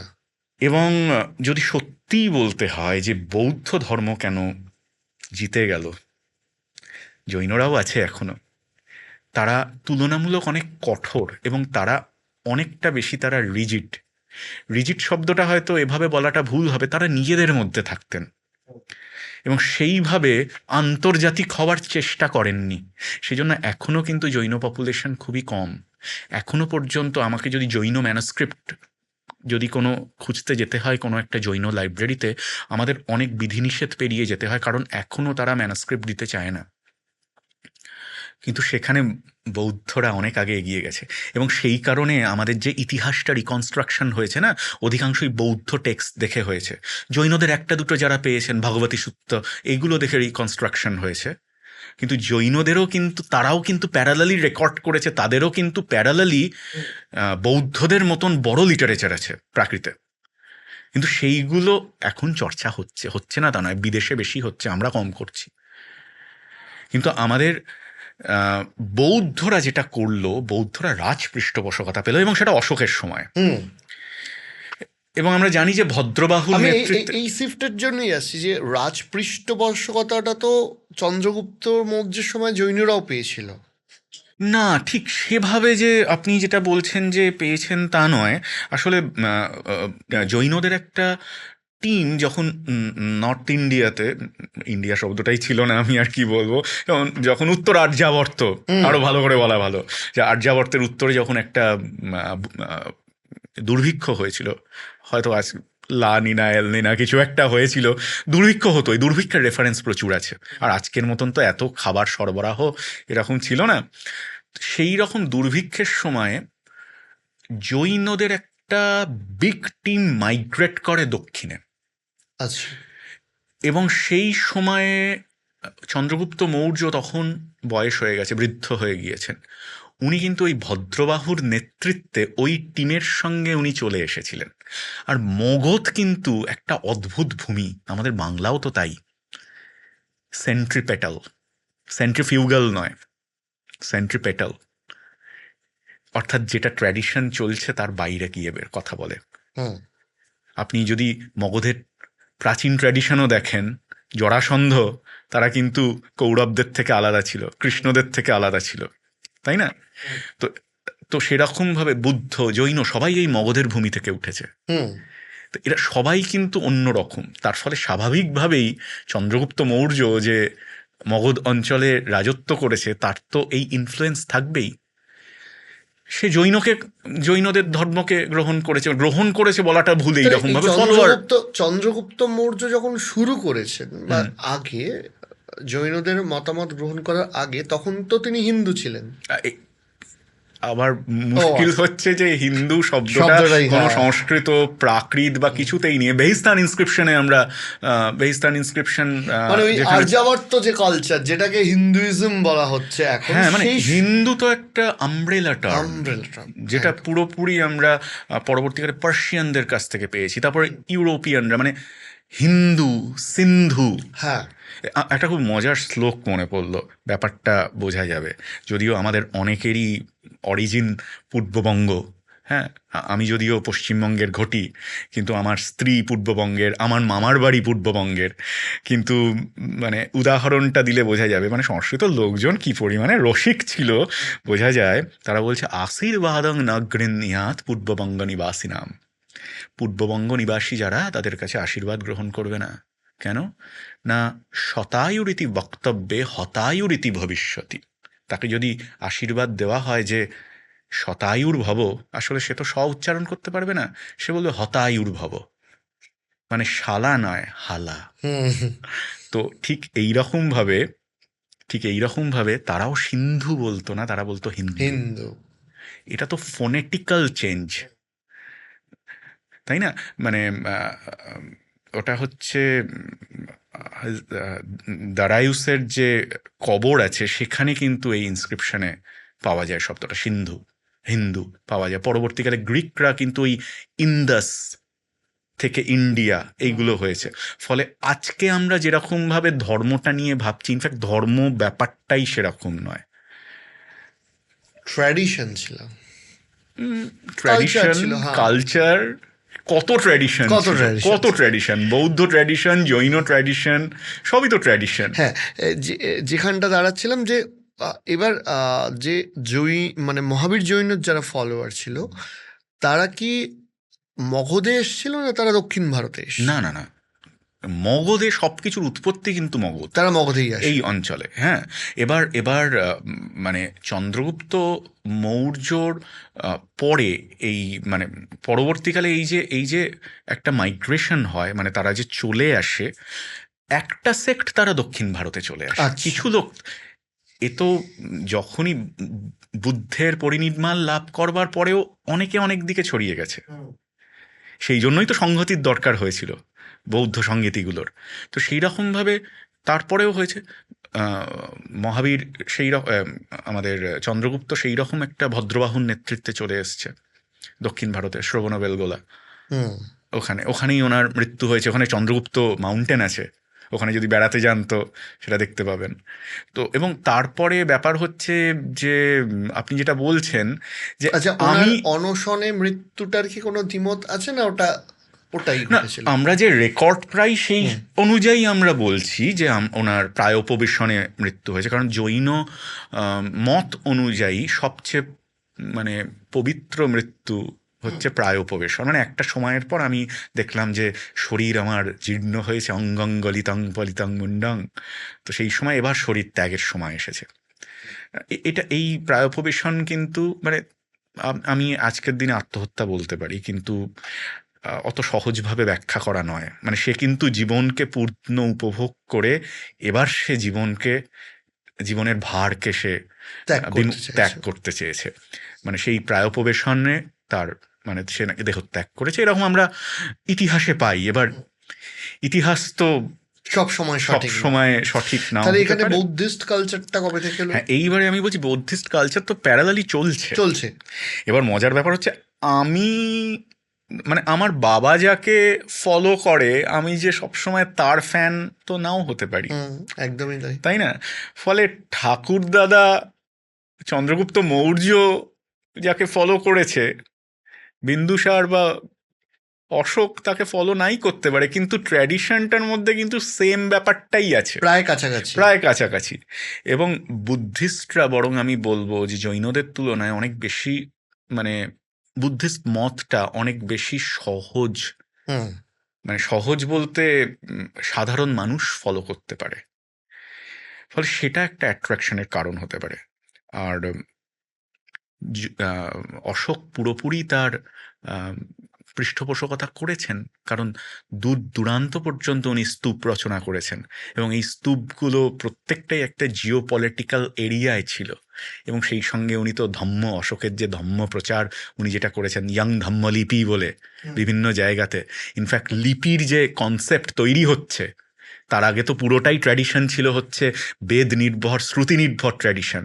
এবং লিপি নির্ভরটা অশোকের একটা হ্যাঁ, বিশাল কিন্তু অবদান কিন্তু রয়েছে। মজার ব্যাপার হচ্ছে এত সহজে আমরা 2+2=4 আমরা করতে পারি না, কারণ হরপ্পা মহেঞ্জোদারোর সময়ও আমরা লিপি পাচ্ছি, কিন্তু হ্যাঁ, ডিসাইফার হয়নি। ডিসাইফার কিছু কিছু হচ্ছে, চেষ্টা করা হচ্ছে, যেটা সিম্বলিক লিপি হয়তো ছিল, সেটা ডিসাইফার করা হচ্ছে। কিন্তু মজার ব্যাপার হচ্ছে হরপ্পা মহেঞ্জোদারোর ভাস্ট কত দূর, সেই বেলুচিস্তান থেকে শুরু করে আফগানিস্তান, এই অঞ্চলে হিসার, মানে এত বড় একটা 2000 কিলোমিটার এরিয়া জুড়ে একটা একটা সভ্যতা। সভ্যতা, তার ভাষা কি বেলুচিস্তানের ভাষার সঙ্গে কি হিসারের ভাষা ম্যাচ করবে? ফলে খুবই ডিফিকাল্ট যে সেখানকার লিপি পাঠোদ্ধার আদেও হবে কিনা। হলেও হয়তো আমরা একটা সিম্বল স্টাডি করতে করতে একটা মিনিং করতে পারি যে এটার মানে হয়তো এটা। তার ফলে ওটা ওটা ডিসাইফার হয়নি, কিন্তু লিপির ব্যবহার ছিল মাঝখানে এতদিন। তার মানে কি লিপি ছিল না? ডেফিনেটলি লিপি ছিল, অথবা হয়তো এমন কোনো জায়গাতে লেখা হতো কাপড়ের ওপর, কাগজের ওপর। কাগজ তো চাইনিজরা দিয়েছে, মানে কাপড়ের ওপর, তালপাতার ওপর, যেখানেই হোক লেখা হতো, সেটা সেটা পরবর্তীকালে রেকর্ড যেটা থাকেনি। মানে বায়োডিগ্রেডেবল ছিল না। সেই জন্য অশোকের উনি বলেছেন যে চিরস্থিতিকা অভাবতু, মানে এমন জায়গায় উনি লিখলেন যাতে কিনা এখনো আমরা দেখতে পাই, চিরস্থিতি তার হয়। হ্যাঁ, এটা খুব কমন সেন্স যে নিশ্চয়ই লিপি সৃষ্টি করে খোদাই করা হয়নি, না, একটা ট্র্যাডিশন তাহলে তো লোকে পড়তে পারতো পড়তে না। পারতো না। আমি এখানে বসে একটা লিপি তৈরি সৃষ্টি করলাম করে, হ্যাঁ, হেমরাগড়িতে, সাউথ ইন্ডিয়া কি পড়তে পারবে অর্থাৎ কোনোদিন? লিপির তার মানে লিপি প্রচলনটা ছিল। এবং তার যে ছিল সেগুলো তো আমরা আর্কিওলজিক্যাল রেফারেন্সেই পাচ্ছি, প্রি অশোকান ব্রাহ্মী স্ক্রিপ্ট পাচ্ছি আমরা এখন। তার মানে লোকজন পড়তে পারতো, এবং সেই জন্যই উনি রাস্তার মোড়ে মোড়ে ইম্পর্টেন্ট জায়গায় উনি লিপি খোদাই করেছেন, ধর্ম আজকের মহামাত্র ডেটে যদি লিখেছেন। গভর্নমেন্টের তরফ থেকে ফান্ড এসে কোথাও লিপিবদ্ধ করা থাকে, সেটা অনেক বেশি টেকসই হয় হ্যাঁ, rather ওইগুলোকে than আমি আপনি বসে যদি একটা কাগজে লিখি তার থেকে। মানে উনি যে প্রচারটা করছেন, উনি যে কথাটা বলতে চলেছেন, সেটা উনি বিভিন্ন জায়গাতে তার এডিক্ট বলছে, ওটা রয়্যাল এডিক্ট, আদেশনামা, হুম। সেইগুলো বিভিন্ন ইম্পর্টেন্ট জায়গায় জায়গায় সেগুলো পাথরের গায়ে খোদাই করছেন। সম্রাট অশোকের কথা যখন উঠলো, তখন আমি একটা শেষ প্রশ্ন দিয়ে আজকের এপিসোডটা শেষ করব, কারণ শেষ হয়েও হইল না শেষ হয়ে শেষ। হইল না শেষ। সেটা হচ্ছে ওনার এই ধর্মাশকের যে রূপান্তর বা মানে রূপান্তরিত হওয়া, সেটা নিয়ে তো বিভিন্ন পলিটিক্যাল এবং ঐতিহাসিক ব্যাখ্যা পাওয়া যায়। মোটামুটি ইতিহাস ঘেটে ঐতিহাসিকদের বহু মত রয়েছে। কোন দিকের মতটা বেশি ভারী যে কেন এই বৌদ্ধ ধর্মের প্রচারটা অশোককে অনেক বেশি করে করতে হলো? এটা কি শুধুই ধর্মের প্রতি একটা ভালোবাসা, নাকি এটার মধ্যে একটা তীক্ষ্ণ পলিটিক্যাল মুভ ছিল? কঠিন ব্যাপার। আমি কিন্তু ঐতিহাসিক নই। হ্যাঁ, তার ফলে যেটা হচ্ছে আমি আমার মতন করে ভাবতে পারি। আবার এটাও ঠিক যে অনেক মানুষের লেখা আমি পড়েছি, ফলে কিছুর ক্ষেত্রে বায়াসডও হয়ে যেতে পারি। আমি আমি নয়নজোৎ লাহিড়ী পড়েছি, আমি প্যাট্রিক অলিভেল পড়েছি, আমি রমিলা থাপার দেখেছি। কিন্তু হিস্ট্রি তো তাই, যে যেরকমভাবে ব্যাখ্যা করবে। এবং যদি অশোকের প্রথমত হচ্ছে অশোকের সমসাময়িক ডকুমেন্ট অশোক নিজেই, অশোকের ইনস্ক্রিপশন, সেখানে ওরমভাবে কিছু আলাদা করে বলেনি। হ্যাঁ, কিন্তু অশোকাবদান, যে পরবর্তীকালে যে অবদানের যে অশোকাবদান যে টেক্সট আছে, সেখানে যে অশোকের কথা আমরা পাই, বা সিংহল থেকে যে দীপবংশ মহাবংশ টেক্সট থেকে যে আমরা অশোক পাই, সবচেয়ে মজার ব্যাপার যেমন এইগুলোর মধ্যেও ভীষণই ভেরিয়েশন। মানে অশোকাবদানে অশোক কিন্তু অশোকের ছেলে মহেন্দ্র আবার দক্ষিণে যায়নি, শ্রীলঙ্কায় যায়নি। আবার শ্রীলঙ্কার দীপবংশ অনুযায়ী ওখান থেকেই এসেছে। ফলে এটা বলা খুব মুশকিল।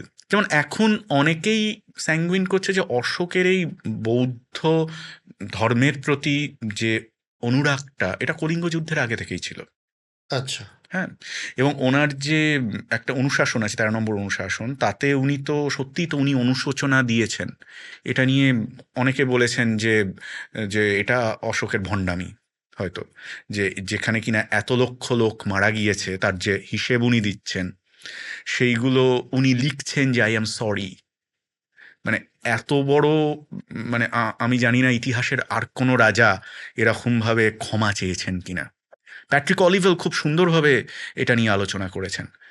কিন্তু তাই বলে যে ওই কলিঙ্গ যুদ্ধ হলো এবং আমরা নাটকীয়ভাবে যেরকম দেখি যে তারপরেই একজন বৌদ্ধ সন্ন্যাসী আসছেন এবং এসে তিনি তার কাছে উনি শান্তি পেলেন, আমার মনে হয় এইভাবে সুইচড অন অফের মতন কোনোটাই হয় না। ওটা হয়তো সিনেমা দেখাতে, মানুষকে বোঝাতে বলা ভালো। হুম। কারণ অশোকের প্রত্যেকটা অনুশাসনী লেখা এরকমভাবে যে রাজ্য লাভের এত বছর পর আমি এই এডিক্টটা খোদাই করছি। তার মানে এক্স্যাক্ট অশোকের টাইমটাকেও আমরা কিন্তু অন্যান্যভাবে আমরা ক্যালকুলেট করছি। তো সেখানে কিন্তু ওখানে ওরমভাবে বলা নেই যে উনি মানে ওই রকমভাবেই বুদ্ধ ধর্ম গ্রহণ করেছিলেন বা করেননি। ইনফ্যাক্ট গ্রহণ করাটা তো আমি বারে বারেই বলছি, আজকের মতন নয় যে আমি ওখানে গিয়ে হুম। কোনো রিলিজিয়ান ফলো করলাম, কিন্তু উনি ওটার প্রতি তাদের প্রতি উনি রাজকীয় পৃষ্ঠপোষকতা দিয়েছিলেন। এটা ঘটনা। তার ফলে কংক্রিট উত্তর দেওয়া মানে গোল গোল উত্তর দেওয়াই বোধহয় ভালো, কারণ আমরা সত্যি জানি না যে কোন জায়গায় এসে প্রপার পৌঁছবো। কিন্তু রেফারেন্সের কিন্তু অভাব। কিন্তু একটা জিনিস শিওর, যেটা হচ্ছে কৌটিল্য বা চাণক্য কেউ ছিল কি ছিল না সেটা নিয়ে প্রশ্ন থাকতে পারে, কিন্তু কৌটিল্যের যে অর্থশাস্ত্র, যে রাজনীতি, তার ভাবনাটা ছিল ঠিক সেই রকমভাবে। অশোক কবে বৌদ্ধ ধর্ম গ্রহণ করেছেন, কলিঙ্গ যুদ্ধর আগে করলেন না পরে করলেন, এটা ব্যাপার নয়। কিন্তু আলটিমেটলি কলিঙ্গর পর উনি কিন্তু আর কোনো রকম যুদ্ধ করেননি, এবং উনি বৌদ্ধ ধর্মের পৃষ্ঠপোষকতা করেছেন। এবং উনি যে কলিঙ্গের যুদ্ধের পর উনি যে আহ, ওনার মধ্যে যে ভাবান্তর হয়েছিল, এবং সেটা কিন্তু উনি ওনার অনুশোচনা সংক্রান্ত যে ইনস্ক্রিপশন আছে, যেটা মজার ব্যাপার, সেটা কলিঙ্গতে নেই। আচ্ছা। কলিঙ্গতে জৌগড়ে বা ধৌলিতে যে দুটো ইনস্ক্রিপশন সেখানে নেই, সেখানে উনি কিন্তু সবে মুনি সে পজামামা বলছেন, সমস্ত মনুষ্য আমার সন্তান। ওই ওই লাইনটা কিন্তু নেই হুম। যে উনি অনুশোচনা প্রাপ্ত হচ্ছেন। সেটা কিন্তু অন্যান্য জায়গায় আছে, কলিঙ্গতে নেই। আচ্ছা। হয়তো ওখানে বলাটা হয়তো পলিটিক্যালি কারেক্ট হতো না। পলিটিক্যালি কারেক্ট হবে না। মানে আমি একটা রাজ্য জয় করলাম, তোমাকে মারলাম, তোমার পূর্বপুরুষকে হত্যা করলাম, নিয়ে বলছি আমি সরি, এটা বোধহয় পলিটিক্যালি কারেক্ট নয়। তাই উনি সারা পৃথিবীর কাছে ক্ষমা চাইছেন, বা উনি যে অনুতপ্ত সেটা হয়তো বলছেন। আমি অশোকের উকিল নই, হুম।